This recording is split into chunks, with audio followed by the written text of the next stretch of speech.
There's a vast amount of racism in American film, but this might be one of the most racist films we've done. No, the religion is actually just manipulating people and leading people into unjust wars for no good reason other than keep the rich rich. Whoa, man, mind blown. But you're not thinking like a capitalist there.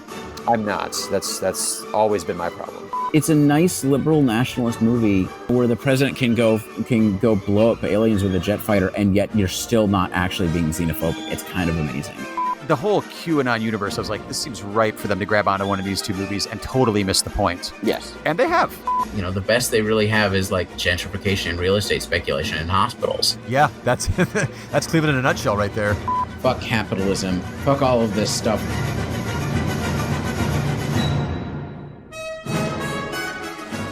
It is a movie that should be watched by organizers and radicals and leftists and anybody who wants to make a better world.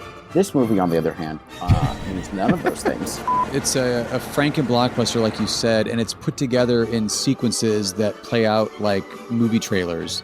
Really regressive gender politics, like incredible, but to the point of near parody. No, Norm, George Wendt in this movie definitely would have been wearing a MAGA hat if this movie was made nowadays. Oh, God, right?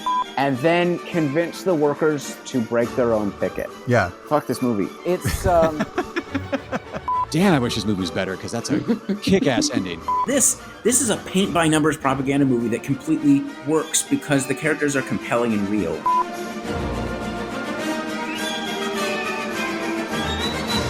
Welcome one, welcome all to the Politics of Cinema. On this show, we believe that films are never neutral. There's a political as well as an artistic message captured in every film, in every country, in every time period, and we're on the lookout for all of it. My name is Aaron Spears. And my name is Isaac Miller. And on this episode, we're looking at The Plot Against Harry from 1971, written and produced and directed by Michael Romer. And this is the third part in our summer series looking at the reflection of changing urban landscapes in American film. And this is, it's interesting. We've dealt with two movies from the early 90s, but now we're going back in time to a movie which is maybe officially, like sort of made in 71, maybe finished in 71, probably filmed. It feels like it's filmed in the 60s, certainly about the 60s. Yeah, it said it was filmed in 69. Okay. Released for 1 week in 71, but then technically you got its theatrical release in 89. So really it's close to the 90s movies we were watching. Yeah, I mean, in technical release. And when it was finally seen by people in the public. It feels like such a movie of the late 60s. And it feels like such a I mean, it is interesting because the 70s are a period of great films about New York, right? Yeah. Predominantly starring, oftentimes directed by, and certainly oftentimes about Italians. Mm-hmm. And this is in that world, but is very different in a lot of ways, right? Than any of that wave. For one thing, it's an extraordinarily Jewish movie. And also, it's a comedy. True. I actually was thinking when you said 60s movies, as I was watching it, probably because it's black and white and some of the neighborhoods that it's dealing with. Actually, I don't know the geography of New York City that well, so maybe it's not the same neighborhoods. Had some, and particularly some of the Jewish themes, some pawnbroker vibes. Visually, I think, came up. Obviously, Pawnbroker's not a comedy. Right. About as far from a comedy as you can get. Right. But just looking at that American urban landscape like we were talking about, again, it's not necessarily, I don't think, the same neighborhoods, but it has like a black and white, but also, I would say, gritty, not necessarily like the 70s crime drama kind of vibe, but in a way that like there was no studio movie that was filming in New York that filmed like New York the way the Pawnbroker does or The Plot Against Harry does in that time period, in that late 60s time period. I think exactly. Now, if I remember, I think they're not in the same part of the city, because if I remember about the Pawnbroker, it might be actually in Harlem. Whereas, so in some ways, that's a Jewish character, business owner, basically, who's embedded in what maybe Spanish Harlem, or is embedded in a predominantly Yeah. black and brown neighborhood. Whereas the plot against Harry and how it fits so well into our themes is that it's about a Jewish gangster who's just been released from prison, dealing with the fact that the old neighborhood is not what it used to be. In that its demographics have shifted. It is more of a black and Puerto Rican neighborhood, and he doesn't even know Spanish. The Right. guys who work for him, he doesn't understand what they're saying. I mean, the balance of power. Well, we'll get into this. So I think part of it is it's a movie that captures the changing dynamics of the city and the neighborhood and the changing ethnodynamics, right? Mm-hmm. Which change crime, as we see the business of crime. And then it's also a movie about upward mobility, which we'll get into, right? And the changing geography of that. It's also interesting too the way you mentioned the changing neighborhood around Harry, played by Martin Priest here, because we specifically are pointing out how in City of Hope, the John Sayles film we did on our last episode, that I don't know if we used the phrase then, but that one seemed more of like a diagnostic film about what is going on around, a particular neighborhood, but the city writ large as well. And we were talking about it politically, like in the actual world in the early 90s, like that's a changing, transitioning environment, but that film isn't really about the transition. I mean, it is and it isn't. I mean, like it's definitely dealing with a transition in terms of capitalist interests, because it's a movie about big capital moving in to gentrify international money. But at the same time, yeah, I mean, it's talking about an urban machine which is dealing with different spatial layers, right, of capital, but is still present. And it's because my reading on it is because because it was a smaller town, right, without suburban, without white flight having really hurt. Right. This is about New York, which has a totally different dynamic than anywhere else. Mm-hmm. And, a vastness to it. Whereas the previous movie dealt with a machine that you can't get out of, right? Mm-hmm. That in some ways is all encompassing. In this, it's about a machine that kind of wants to kick you out because you're not really helpful anymore. You're not really useful anymore there. Right. Like Harry, I mean, Harry doesn't really have to be a has-been in organized crime, but he's not really able to adapt to the immediate situation. I mean, we should, probably read our official plot summary to give it a better sense of it. And we'll jump in. But he's not, he's not able to really adapt, but he is able to ultimately adapt to the broader situation. He's not really able to adapt in the crime scene, right? I would also argue I'm not sure that he was very good at crime to begin with. Yeah, it's not clear. Because he, like you said, he's coming out of jail in the opening scene, and I got the impression, and I think they maybe directly say it in the film, I didn't write it in my notes though, he wasn't gone for like 10 years and the whole neighborhood changed around him. He wasn't gone for that long. Yeah, he was gone, it's for a few months. 9 months or so, yeah, something where I was like, how much did this really shift around you, like, while you were gone? So, Well, like, yeah. also, it starts with him getting out of jail and it ends with him going back into jail. So I was like, not very good at the crime thing. So I got more the impression it was just like, this is just what you do in the neighborhood. So he goes into like the numbers game and he doesn't really like rise through the ranks. He's not, this isn't The Irishman here where he ends up becoming like a hitman for the mob or is really like that high up or connected. He's just, I mean, every synopsis I read for this movie was like small time, low level numbers runner, racketeer, like just a dude in the neighborhood who was scraping by. It seems like at a very low level within the mob. I mean, he's, part of it is, or within organized crime in general, I mean, he's big enough to have money, but not big enough to, he's big enough to buy his. So let's just read this plot summary real quick. and then keep going because I want to like set the stage fully.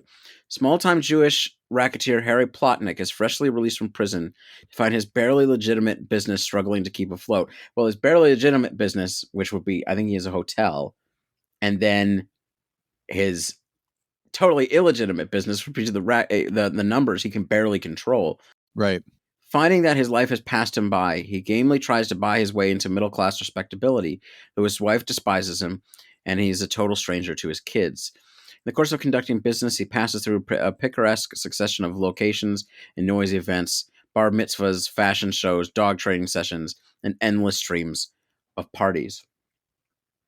So basically, I mean, part of it is this is a movie about, to me, what it's about is Jewish upward mobility. And he's the guy in the neighborhood who decided to do this through crime. Everybody else just, not everybody, but a lot of other people decided to do it by becoming a dentist. You know what I mean? Yeah. Like, this isn't the only option he has. Or this wasn't, well, maybe it's the only option he had, but it wasn't the only way that Jews are doing this. And so as Jews in the New York area are doing this, the Jews in the neighborhood who don't seem to be there anymore, right? Like this isn't probably, they don't say this, but probably when he and his chief henchmen were growing up there, this was a Jewish neighborhood, but is not anymore. And so the first thing is that, he can't really hold on there. Nobody really wants him to. Even, he grew up in this area with, a fairly powerful guy in the Italian mafia who, when one of his lieutenants in the 9 months that he's been out has tried to take over his business and is stealing things away, tries to use his connections there to go after this guy. And ultimately, the mafia guy's like, look, like the neighborhood's changed. They don't really want to do business with you anymore. You're done. We're gonna take over your illegitimate businesses. He's basically getting pushed out of organized crime because he's just, you're right. He's not quite good. He was good enough to build up some businesses, right? But Yeah. not good enough to hold on to anything. And he's smart enough to grasp opportunities to try to buy his way into the middle class, or sort of a little higher, like upper middle classness, and be legitimate. But he's trying to be legitimate in part because, there's family reasons, there's a number of others, but it's also because he doesn't really have a lot of choices. He can't stay in organized crime because they don't really want him there. I mean, this is what I mean by it. It's like, it's the difference between, it's the opposite of a machine. He's not worth whacking. Right. And he's not worth keeping around. I mean, just there is a certain point where he gets pissed off at his connections and he gets subpoenaed because he was seen, with this Italian mob boss, and they bring him in. I mean, this is one of the funniest scenes for me. Like, this is one of the points where I'm cracking up. And he can't sell out. He doesn't know enough. He's just sitting there sort of fumbling with like the little bit of information that he has. And they call him like a cheap swindler or something. They call him like some sort of cheap hood or something. And he's like very offended by this. But it's like, it's true. Well, it's a good scene too, because it's built up because he says he's like, oh, I'm gonna, put on the line or whatever. He has a phrase to it where he's like, like, I'm gonna go in there and I'm gonna let him know what's going on, because at that point he's already been kind of kicked around and dismissed and clearly like being pushed out of the former criminal life he had pre-jail, because stuff's actually seems like it's working better from the criminal perspective from a from the underworld-ish perspective. It's running fine, if not better, without him while he's in jail. I was like, oh, we don't need this guy around us anymore. And so it's kind of built up as like, oh, I'm going to go in front of this committee, and it's like a televised committee that people in the neighborhood are watching on TV, and they can see like, oh, there's Harry. He's going before this committee here. And when they start asking questions, it's pretty clear. Like, I don't think this guy knows enough to like be valuable to this investigation at all. Yeah, no, I mean, it's kind of hilarious. He's a shlemiel. Which means, so in Yiddish, that would mean, he's basically kind of an unlucky bungler. He's not, fits, yeah. but he's not always unlucky. But when he's lucky, then it turns on him again, right? And this is a movie, and you can say this about a lot of Coen Brothers movies, and not just something like Like A Serious Man. yeah, it's not just A Serious Man, which is directly about like Judy. It goes back to Job, right? Like directly to the Bible. Mhm. But it's it's the template that you would get from a Jewish folk tale from the Pale of Settlement in the old Russian Empire, right? This sort of story of a guy who just can't, you know, so part of it is right, like he's he's driving along with his lieutenant. He gets cut off by another car. He gets pissed off. He's going to show this guy, drives him off the road, freaks out that, oh no, that's not good. Gets out of the car. Who's the first person he sees but his ex-brother-in-law? Oh, getting out of the wrecked car. Yeah. Well, he Yeah, panics because he's like, "Oh shit, did I actually hurt these people?" right. And this is what I 'Cause mean is it's an accident that happens off screen, but you hear and you're like, "That seems like a pretty serious accident." So he immediately like kicks in. Guilt immediately kicks in. so, but think about one of the guys from like Goodfellas, right? Doing this in the same situation. They get out of the car and they beat the shit out of whoever it was. Oh yeah, yeah. And they wouldn't feel guilty either because this asshole did this. Right. This guy, and this happens, you know, more than once in the film, you know. I mean, I whenever he tries to be the tough gangster, it's just not even really there. And then, of course, the humor of it is the first thing he sees is his brother, his brother-in-law, and then he sees his ex-wife and the kids that he doesn't know and the granddaughter he doesn't know, and that sort of is in some ways the second inciting event of the film, right? Because after that, that's just how things go, proceed, right? He sort of starts hanging around with his family, even though his wife really has a lot of contempt for him. She always, I mean, there's an affection there and also a contempt. Like, yeah, I really have to put up with this guy. I think it leans a little more on the contempt side. I think. Leans much more toward the contempt side with just a little Yeah. bit of, and he's meeting his family for the first time, but there's no authority in this guy. They view him as a loser too. Oh yeah, yeah. But I think part of what's interesting that it's the relationship with the brother-in-law that sort of becomes the most important thing, because his brother-in-law is, I guess, a manager at a catering company that basically works within the Jewish community. Hmm. And that's his ticket into respectability, because basically he offers to buy the place and become a partner with his brother-in-law. And so one of the things I love about this, it starts with a bar mitzvah. There's a bris, right? And then there's also, and then it ends with a wedding. So you're constantly having these sort of Jewish social spaces, and this is sort of like middle class to upper class Jewish experience. I mean, you feel like this place really works with this specific temple. And so this is his way into sort of a different world, which he doesn't fit into at all. And Not he's really. sort of I mean, part of it is for his brother-in-law. Yeah, for his brother-in-law, it's a way for him to move up in the world because Harry has enough money to buy him out and get him into this business, like directly, like as an owner. But also, his relationship with his brother-in-law is basically becomes, well, his brother-in-law is, how am I going to make this business okay with the rabbi, right? I'm working with a gambler. How can I Right. make this? How could I make this okay? Oh, we'll reform him. We'll give him an opportunity to reform him. I'll make him into a good project. And so much of the movie is that. And then for other sort of upper class people in the movie, Jews and non-Jews. I mean, there's a mixed couple there. He becomes like an exotic, right? Because he's a real gangster criminal, but he's not dangerous at all. Right. Right. Right. I mean, because everybody knows like he just got out of jail, and they know what his background is. But also, like, Like a curiosity. Yeah. he's a curiosity, but not a threatening one. Right. Right. I kind of wonder. So from the character's perspective in the movie, the way you're just describing that, I'm kind of wondering what would be like the cultural touchstone they have in their lives for somebody who's mob connected or a gangster, because it's not like what we're picturing right now. Because like in that particular world, just like the movies that would have been seen by characters in this movie, we're not up to like Godfather or Goodfellas or any of like our major touchstones yet. We're talking about I don't know, like James Cagney movies. Yeah, maybe. Yeah.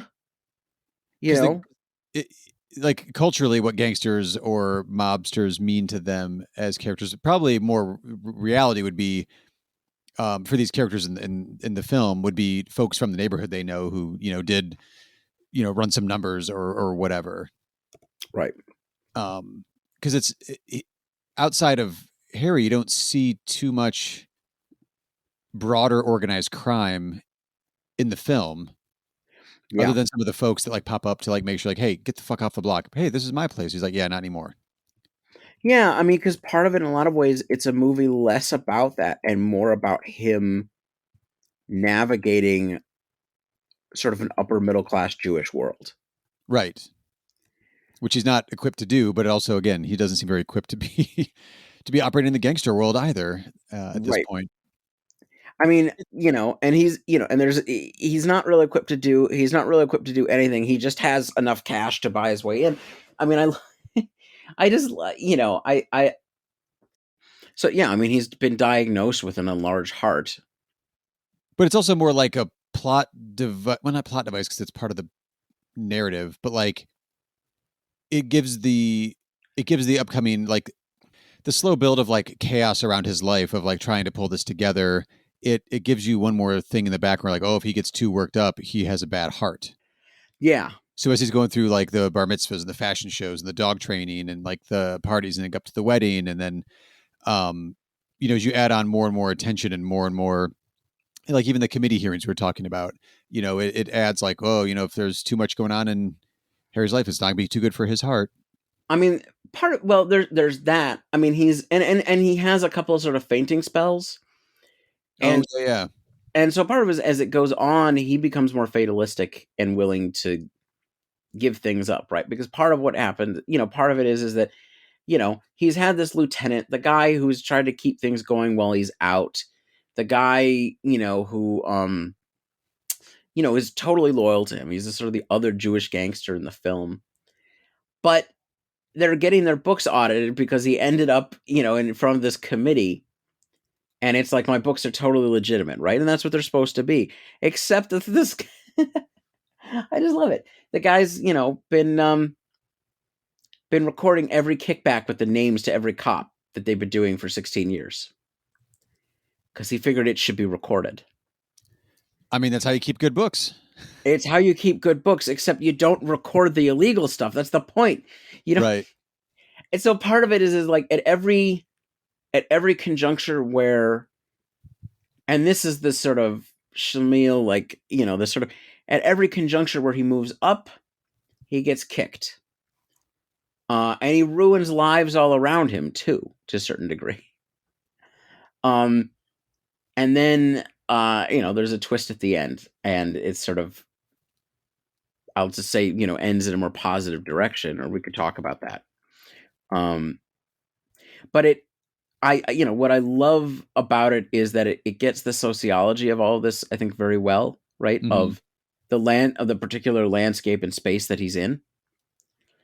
And it gets the sort of changing dynamics, and his relationship to others well. And I just love that, that very Jewish deadpan humor. I mean, it's very deadpan. One of the things I pointed out with City of Hope on our last episode, which I had mentioned on that at that time too, and the same holds true with this movie. I don't think there's an element of this movie that I don't think I would have noticed if we weren't really looking for these American urban landscapes and seeing how these characters function in the physical spaces they're in. But this is another one where it's almost everything takes place in public spaces. There's very little like private moments inside like, a home or bedroom or dining room table. Like we said, there's the bar mitzvahs, there's fashion shows, there's a dog training session, there's the committee hearings, there's the wedding at the end, there's a wedding that happens there. There's also is it like the telethon? Yeah. At the end. So you're in like this TV studio. So it's always like these larger group dynamics that the whole plot, as it were, is playing out. And there are these intimate moments again, but it's almost always in like larger group settings and public spaces again. Yeah. Yeah, no, exactly. And so, spoiler alert for a movie that is admittedly over 50 years old, but also almost nobody has seen. Right, right. I mean, one of the things that the telethon is sort of a different sort of scene. I mean, this is a telethon for like children with some sort of illnesses. Yeah. And he's there, sort of with this, in this wealthier scene. And,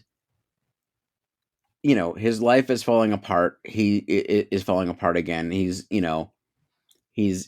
nearly being prosecuted. He hasn't admitted, and he's actually not responsible. This is the thing: he's going to go away for he's in trouble for something that he actually didn't do. Well, something that he did do, but he didn't do. Basically, his henchman tries to burn the books, the fake. I mean, not the fake, but the books that have the bribes in them. Right. I guess in his hotel, if I'm correct. And of course, so now. Yeah, because they have to evacuate everybody. Yeah. So I guess that's tampering. But on top of that, it's an arson attempt, none of which he's responsible for. He is responsible for the bribery. He's not responsible for recording it. And so he's getting drunk, and he wanders into the way of the camera, right? There's like a crooner in a car on a set, like some sort of 50s like musical. He's just sort of wandering around in the background, and then falls down and apparently has a heart attack. And then as he's lying there apparently dying with everybody crying, he basically gives away everything he's got and admits to his crime to protect his old lackey. It's beautiful, right? Yeah, he's like, I'm going out. I'll take the blame for this, and here, kids at the telethon have all my money. Yep. And then it turns out that he's not dead. He never had an enlarged heart. And the whole movie, he's just been really constipated and stressed out. Yep. I mean, this is, I don't know. I know I'm just like stating the movie, but part of it, what I love is, fuck it. I'll just say it's a dialectical motion.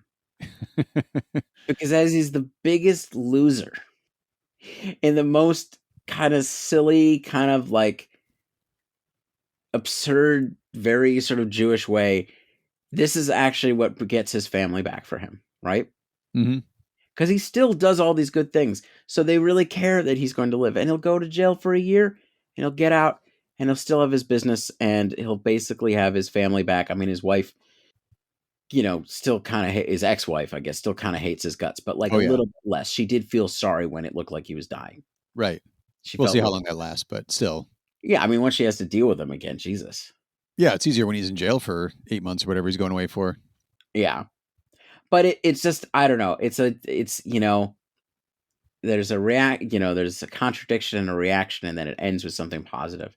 I don't know. The movie just tickled me. And I do love the sociology of like the urban, of these very specific, like it gives you a sense of the broader crime. It indicates how the neighborhood has changed. And then it really profiles this sort of upper middle class Jewish world. Mm-hmm. Which is like in the background of your gangster movies, including your ones about Italians. But most gangster movies focus on the people who try to do upward mobility through crime, and doesn't give you a sense of how they interact with everybody else, right? I mean, because this is about how white ethnics of various kinds tried to make it. I mean, that's usually what these crime movies are about, right? Right. Yeah, but you're right, because most crime movies are more very insular. Yeah. And then I can't get out of my head. Well, partly because I love Martin Scorsese stuff, but like Ray Liotta, Paul Sorvino, like the people that starred in Goodfellas, my all-time favorite gangster film, are recently passing away at the time of this recording, and that always stays like within the family. There's even like a voiceover part that Lorraine Bracco's character has in Goodfellas about how like there were never any outsiders. We did everything together. It was just one big family. Right. And it keeps all of like the, the criming I guess, kind of in that tight knit group there that is the family, even if they are all kind of making good money and, somewhat upwardly mobile themselves because of the criming that they're doing. Here, watching this one, knowing like, oh, small time Jewish racketeer, low level numbers runner, whatever, trying to get back into, the swing of things after he gets out of jail at the start of the movie. I was expecting a bit more of the crime scenes, I guess, which Yeah. aren't really here because that's just not something he's good at and he's not getting back into. So yeah, it is interesting to see someone take what they've known as basically their profession. I mean, also Harry Plotnick, Martin Priest playing this character here. This isn't like a 28-year-old guy or even a guy like in his 30s. Like this is, actually, did they ever say his age? But I mean, he has like grandkids, so he's like, he's getting up there in ages. He's getting up there in age, so it's interesting to see someone who's like pretty much spent their life just being this low level, hustler, now trying to shift gears as he's aging here and do something more quote unquote respectable or legitimate Right. Right. businesses here.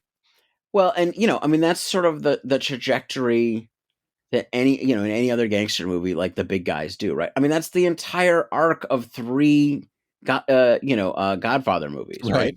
Right. And he does it like in an hour and 20. All it takes is a little bit of money left over from your gambling, a few tens of $1,000s, Yep. and your brother-in-law, and one very extreme case of constipation, and he's made it faster than Corleone made in 3 films. With a lower body count too. I mean, no body count. No one. I was like, because no one, as the people with the ability to actually kill people, which is his Italian connections, find it not worth it to kill anyone in this film. Right. Well, it's also too like it's not really a gangster film. It's a film where the main character is a gangster. Kind of was a gangster. Yes. I mean, he was a gangster. He went to jail. He ran a crew. He ran a bunch of guys. They True. I mean, the opening scene that kind of cracks me up is he gets picked up from jail and his henchman is sort of telling him like, one of his ex-lieutenants is like taking over things and hiring people away and or getting people loyal to him sent to jail. I mean, that's the big first part of the movie. But he's got the two of the guys who decide to stay loyal to him are sitting there speaking to each other in Spanish. Right. And really not paying him any mind. Like he has no authority. Oh yeah, he may as well not even be there. He might as well not be there. And he's asking a third. So what are they saying? I can't, what are they saying? And he doesn't know Spanish. And he said, "Oh no, they're saying they're loyal to you. They're saying how grateful they are to you." Oh, sure they are. Yeah, I bet they are. I bet they are. But they, they stick around with him, or at least one of them does. Yeah. But I don't know. It's a low level absurdity. Right. That gets you every time. Which, I mean, it can. We're going to kind of mention that here in a second, but it works very well with the, I think I wrote my notes, droll, to put it mildly, performance from Martin Priest here as the title role. And I think he really nails it. Like the tone that he has is pitch perfect for what Michael Romer is doing here with this particular story. But I got to say, like the comedy in this one did not work for me nearly at all. Like the dog training session, I did kind of crack up at because of the absurdity of the situation in which they're, doing their plotting or whatever, but like at this weird like dog training session at a local gym or something. And then also the I keep saying committee, but it's not committee. It's the investigation when he goes and testifies, like grand jury or whatever that was. And then not being like, oh, I actually can't really flip or do much damage here and like really do what I was coming here to do. And, end up getting mocked on television for being like this low level hoodlum. And everybody in his orbit and in his neighborhood is watching like, oh my God, Harry's on TV. And people are tuning in just to like see him get publicly mocked. But I think part of that is this interesting nature of how we watch movies, or one way we watch movies, which would be like the bulk of the movies I see. I think probably you as well, Isaac. Definitely you as well. Mm. Are not out in a theater with a crowd of people. Like most of the titles I'm watching are on my own here at my house. Yeah, I wish it wasn't like that, but it is the case these days. It is. I mean, it was easier when we both worked at an art house theater, just, either going to work early or stay late and watch a movie. I mean, still, like, I watch so many movies, like, I'm not going to be out at the theater for the bulk of them. Yeah. But that really affects comedy, I think, more than anything. Yeah. Because I watched this one on my own, and I really adore Michael Romer and what I've seen, which is only 2 movies in his career, but like I really like his approach. I think he's a very unique American filmmaker, especially in the time period he's in. He's making movies that are unlike what most other filmmakers are doing, and he stayed true to, like, he didn't go do a studio project. He just made movies when he wanted to make a movie, and I dig that, and I like the aesthetic, and I like the look, and I like most of the performances in this particular movie. But it wasn't really working for me as a comedy. It was working for me as, like a character piece, I guess. Mm. Some of the side characters I thought were just like totally flat and didn't really have a very good. Some of them just seemed like they spoke in exposition. I didn't think they were necessarily either delivering the lines well, or maybe could have been written a little bit better or something. But I don't think it's a bad movie. But then talking to you about it, you were like you were giggling, like, and you were, even now when we were recording, you were like just giggling thinking about scenes. Oh, I almost laughed more just thinking about scenes than watching them. I don't tend to laugh very easily within movies. I can enjoy a comedy a great deal and not really even laugh during it. Sure. And this is a movie. I mean, I had trying to remember. It might have been the telethon where I just totally lost it. Yeah, no, I was, but part of it is that, I was watching this with my mom, right? And we're really looking for, like I said, that sort of the sort of and when I say Jewish, I do mean Ashkenazi European, which is not the entirety of the Jewish experience by any means at a global level or everywhere or even in the United States. But it is a very specific and very, culturally important sort of perspective. I think we were looking for that a lot, and we were sort of tuned into sort of, the sort of deadpan of it, right? And who these particular archetypes are. I mean, I'm, and this sort of level of absurdity, right? You could say that the fact that he ran a car off this and ran a car off the road and he runs into his family is like contrived, but actually, that's the joke. And the joke is that the first person you see is not your wife or your grandchild, it's your brother-in-law. Which is like this very sort of like, I don't know, there's something, I don't know why, it just cracks me up. Sure. But it is, it's more of an absurdity of the absurdity of life with the absurdity of life than like a convenient plot trick, if that makes sense. Like, it didn't register to me as like a plot trick. I don't know. I feel like maybe your Coen Brothers comparison is more apt there, where like it didn't. I could see describing it being like, okay, that sounds very contrived, but it didn't have that feeling, to me at least, while watching it. Yeah, well, that's because the Coen Brothers are really Jewish.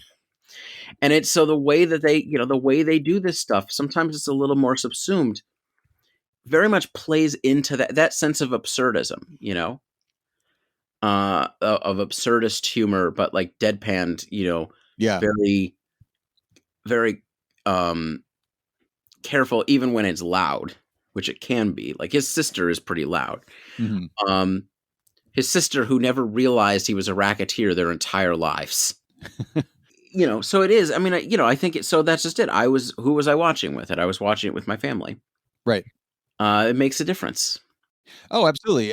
It makes a difference who you're watching it with, also like the size of the crowd you're watching it with. But also I think it depends on what type of comedy we're talking about too. Like this movie is a very specific type of comedy that, like you said, like that droll, very deadpan kind of humor, where watching it, on my own here, could register. Like if I didn't know, like, oh, this is a comedy going in, I just hit play and I was going into it blind, I don't know, I would like have registered it as a comedy first and foremost, like genre wise. Yeah. Which is interesting. But there's also like we use comedy as a genre label the same way we would use like, horror or science fiction or something like that. But and then with any of those genre tags in general, there's all these little like subsections of it. Like there's comedies like I don't care for Jackass. Like that's not a type of comedy I like, but that is a type of comedy that some people really dig. I I like a slapstick, early Steve Martin, Three Stooges kind of thing. But then like Mel Brooks also has slapstick, but also kind of goes in a different direction there too with his comedy sometimes as well. Then there's straight up satires. Like we did a whole episode on Don't Look Up, the newest Adam McKay film this past winter. Very different type of comedy than this movie, than like it I guess I haven't really sat down to see like which types of subgenres within comedy really work for me as a comedy. This film I think is very good and it works. It just didn't work for me As a comedy. as Yeah, a I think that comedy. makes sense. I think it speaks a lot to it that it can work as a different type of movie completely. That's a good point. It's a very I think it is a comedy, but it's Yeah. it's a very weird one, right? Like it's a very unusual one. I think you pointed out to me. So, his most famous movie is Nothing But a Man, which is a movie we covered if you go back to our summer of the 60s for 1964, which I always say you should go back to our Summer of the 60s series. And which is very sort of neo-realist in style. And as you pointed out, he shoots this movie the same way. Oh yeah, and it's even the same Robert Young, his cinematographer. Like it's the same cinematographer who is a amazingly talented filmmaker in his own right.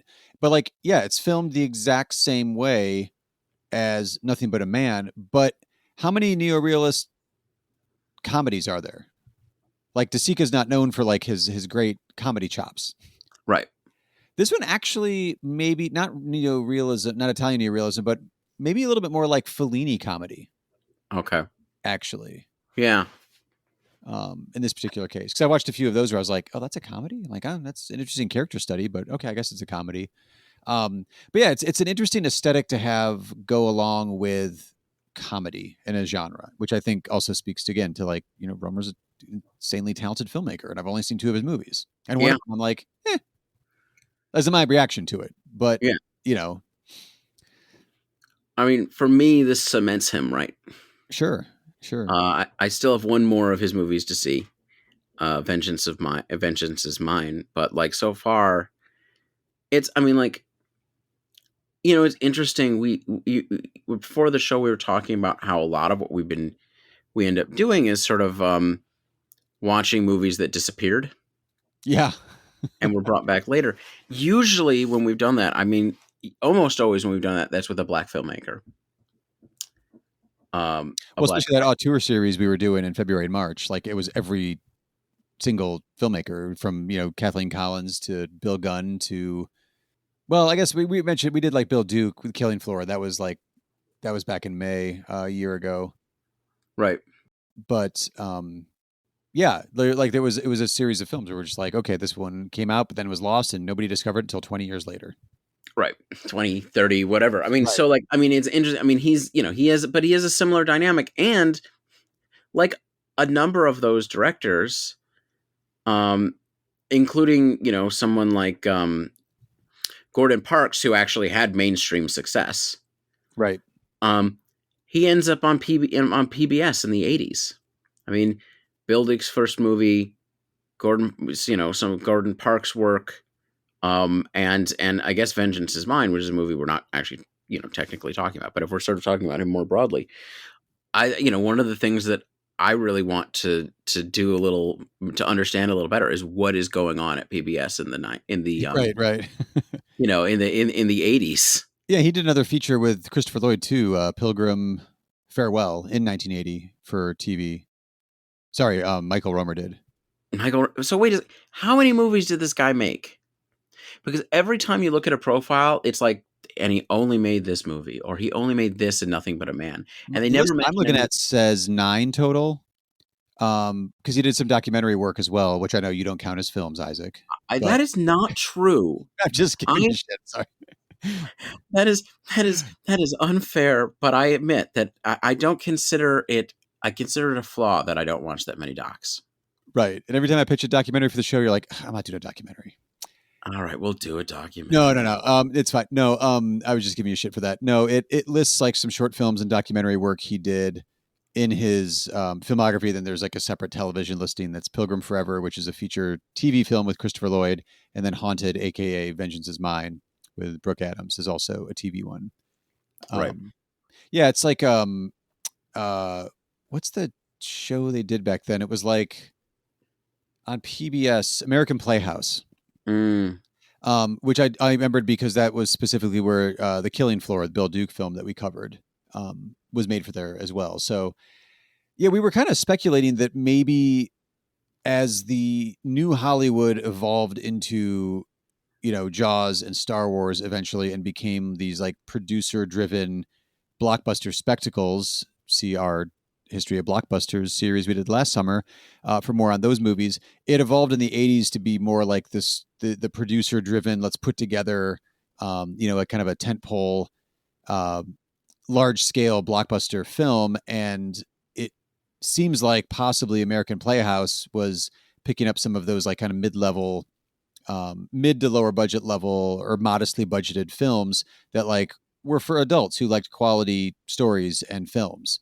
Pretty similar to a story that we've got currently where like, if you're not a Marvel or Disney or Star Wars property, you're not getting the green light in Hollywood because you're just trying to make like this $10 to $15 million smaller film. Like, oh, well, there's no place for that here. We need new franchises. We need continuing franchises. We need spin-off series from franchises.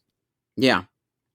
Yeah. No, I mean, it'd be interesting. I mean, it probably wouldn't take a huge amount of research. I think we could, I think we were just talking about this right before the show, so we haven't really had a chance to really look into it as much. But like, this might be seeds for future episodes, honestly, just to look at what's sure, going yeah. on.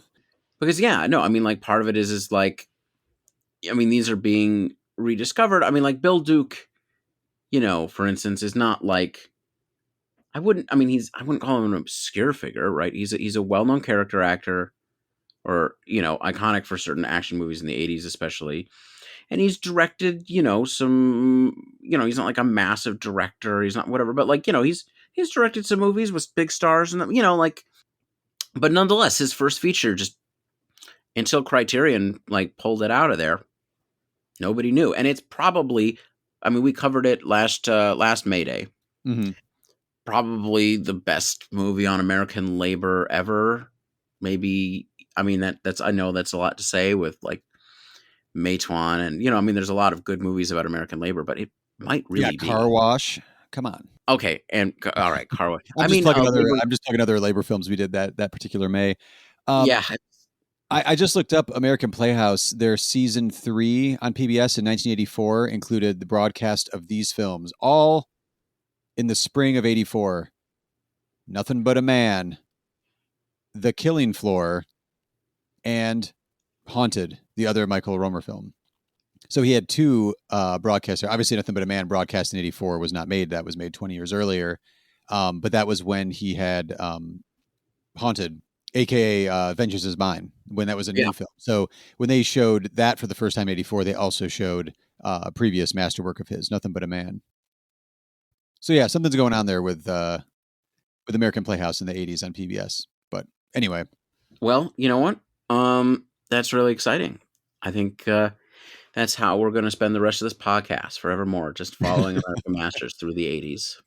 Our spin-off series that's just all American Playhouse PBS coverage from then. I actually I don't have an audible quote from Romer, but I did find a quote of his that I think is kind of interesting.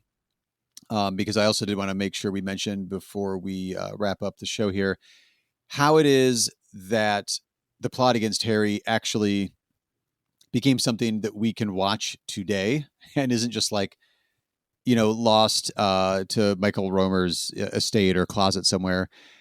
He spent most of his career as a film professor. Like he was obviously a filmmaker and he also wrote a couple books on film as well. But I think his like day-to-day kind of gig was he was a adjunct professor at Yale University. And at the time of the interview that this quote came from, he said he'd been teaching teaching film at Yale for about 20 years or so. And one of the classes he taught was American film comedy. And so he said he would always start off the class. This was his quote. He's like, I can't claim expertise in comedy. I once made one and nobody laughed, which was his joke Mm, about the plot against Harry. yes. So the punchline there is that he wanted to show his movie that he made, The Plot Against Harry. He wanted to show that, I believe it was like to his grandkids, or basically we'll just say his family. And so he used some, personal funds to transfer it at the time, because this was 87 or 88, I think. He wanted to transfer it to VHS so that he could show it to family. And so as he went to like whatever lab or company to do that, the editor, the person that was doing the transfer for him, was like cracking up watching the movie. And he's like, "Oh, you like?" He's like, "Oh my god, this movie's hilarious." And he was like, "Oh, maybe this does actually work." And then, obviously having made films and having some connections, he ended up getting the film. That's what ended up getting the film out into theaters and going into general release in 1989. It actually screened out of competition then at the 1990 Cannes Film Festival, and also at the 6th annual, because this was the 1990, at the 6th annual Independent Spirit Awards. It was nominated for 6 awards, As it should be, as it should be. because it's great. And the contemporary critics from 1989, 1990, when it came out and to get a general release, were very positive. Some even saying like, "Oh my god, like this is a huge chunk of like, American cinema history that we can finally watch, that like this movie, had it been seen, like this is a groundbreaking approach to making a film."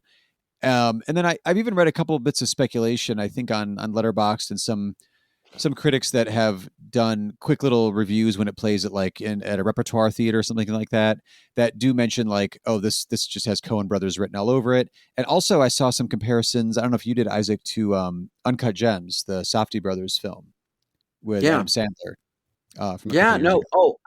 Actually, to be totally honest, that's exactly it. Right. It's the same. It's Uncut Gems is a very different tone, but also that you know the grasping, the grasping contradictions, right? Mm-hmm. That sort of Uncut Gem sort of leads to. Yeah. I mean, yeah, no, I think it's not an accident. I mean, they're not just they're connecting these because yes, these are all movies that either are made by or involve Jewish characters, or I'm not sure religiously what the Safdie brothers are, but it wouldn't surprise me. But both the Coens and Romer are. But it's also because the structures are very similar in a lot of ways, and that's not an accident. Right. Right. No, that's really interesting. I mean, yeah, how does a movie reemerge, and how does it? Yeah, that's really interesting. Yeah. It's also like, yeah, I mean, I don't know if it applies to this particular movie, but there are stories of like, whether or not the movie was obscure to like to us, that, like a Martin Scorsese or someone was able to like get a print of it and see it, Right. back in the day. So, yeah, but Well, that's also, I mean, most of what we're talking about with Coen Brothers, and especially the Safdie brothers, like that's also interesting that it's brother teams that are seemingly find inspiration in this as well. They were around in 1990 and could go see it in New York or LA or wherever the hell they were living at the time. So right. I could see it then, especially being billed as like a lost thing, the way that like another one we covered with our tour series, Charles Burnett and Killer Sheep. That's a hugely influential film to filmmakers, even though the general audience wasn't able to like have easy and quick access to Killer Sheep until I think that was also like the late 90s or early 2000s. Yeah. No, I think that is the right way to see it. Is a lot of time, you can assume that a lot more filmmakers have seen this, right? Right.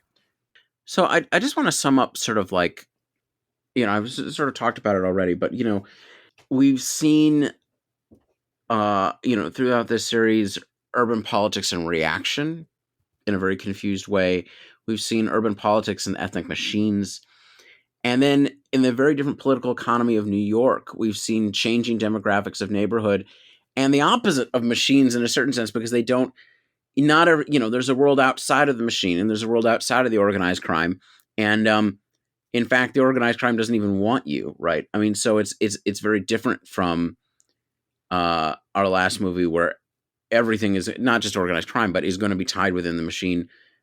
This is showing like the wide open world of New York, which is too big for any one thing to contain, any one social system to contain, but is a whole multitude of them.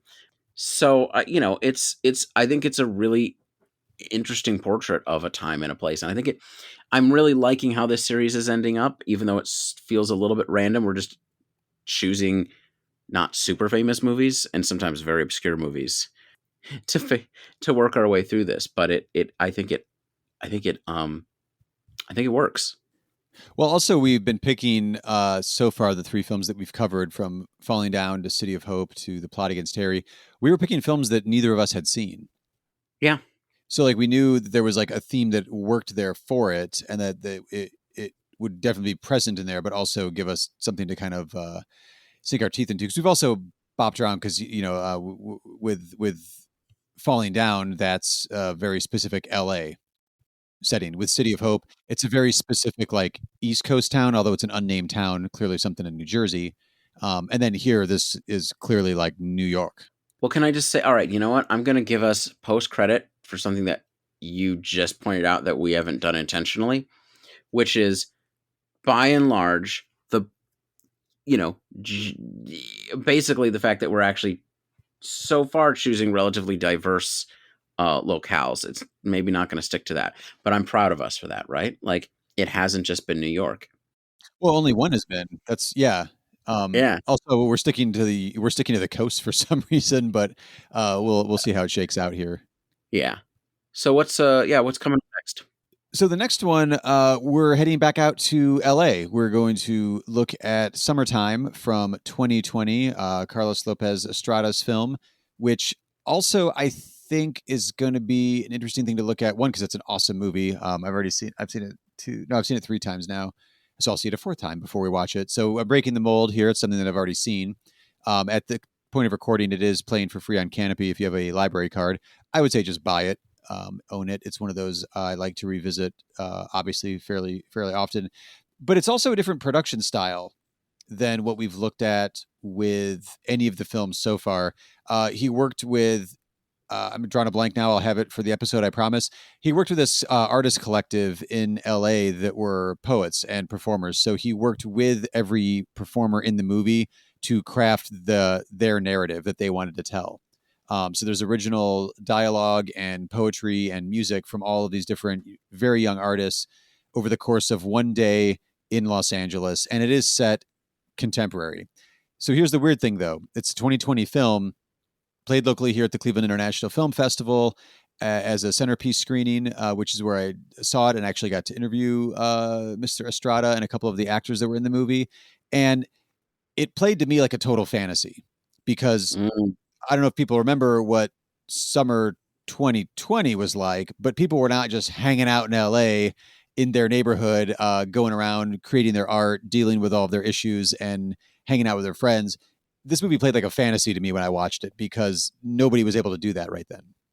So this movie has sort of a special place in my heart there too. But also, and Isaac, I don't know if you're gonna have time for this, but this doubles up with Slacker perfectly.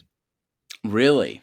Because it's a wandering camera that more or less just gives everybody a vignette and finds people. This one doubles back and you see people more than one time in some cases here in this particular film. But the way Slacker, as we mentioned in a previous episode, also could be one of our, American urban landscape kind of films, if we didn't want to just stick to the coast and wanted to head down to Austin, Texas. Yeah, it fits perfectly. This is sort of the in my head, it was more like a contemporary reimagining of Slacker, and even has a full musical number in it, which I adore. So, wow, I am really excited. I have not seen this. Maybe you've said too much then. I don't know. I hope I didn't spoil anything for you. But yeah, Summertime from 2020. Like I said, currently streaming for free on Canopy. But just buy it. You'll want to watch it more than once. Yeah. But as usual, before we fully sign off for this episode, be sure to rate and review the show in whatever podcast app you're using. And if you're enjoying the show, tell a friend or two. There's all the links in the show notes if you're interested in any of the social medias that we've got. just follow those links. And until next time, I am Aaron. And I am Isaac. To be totally honest, what shouldn't you be safe from? I mean, right now we have 2 pandemics, and there's heat waves in Europe, North America, and China. Killer heat waves. When you literally can't leave glass outside because it will catch the basically tinder dry grass on fire. I'm specifically talking about London at this point. Well, let's just put it this way: we either smash the carbon economy, or it smothers us, and those are really our only choices. Transitory inflation is awful, but everything being on fire is a lot worse.